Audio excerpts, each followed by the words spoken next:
Cora, Yes. all these things, you know, Yeah. anong Hindi kwan na sa ekonomiya? Hindi na ako magpapatumpik-tumpik. Oh. The Filipino people are being scammed Mm. by this government. Mm. Okay. So, bakit scam? Kasi, wala kang lalabasan eh. Lahat sila nag-conspire na.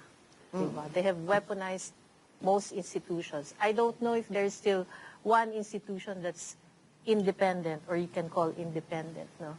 So, tapos, nadagdagan pa nitong krisis sa Middle East. So, maswerte na tayo kung yung economy mag-grow ng 3%. Kasi nung fourth quarter last year, 3% yung growth. Oh, ang December projection yun, nila daw ngayon, 7%. Ay, nako, Doon good sa luck. interview sa kanya. Good luck. I think struggle pa yung 3%. This Tapos, quarter.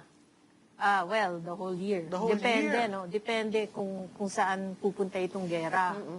Inflation could be between 15 and 25%. Wow. Depende kung gaano katagal yung gera. Kasi kung ang diesel at saka gasolina already went up by more than 60 to 120%, di ba may trickle-down effect yan eh. So, pag ganyan ang inflation mo, magko-cost cutting ang mga companies, magmamass layoff. So currently, your unemployment is 5.8% or 3 million Filipinos, almost 3 million So Filipinos. that will shoot up. Pwedeng mag 5 million yon, pwedeng mag 6 million. Kasi nga may mga fresh graduates ka pa, may mga OFWs kang umuwi. Walang trabaho Walang mahanap yun, yeah. di ba? Kung may repatriation plan sila, magbibigay sila ng trabaho.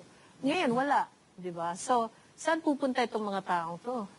Yung savings sila mauubos. Actually, sa dami ng baha na dinaanan ng Pilipino, babaha pa ulit ngayon, walang flood control, yung savings mo talaga mauubos.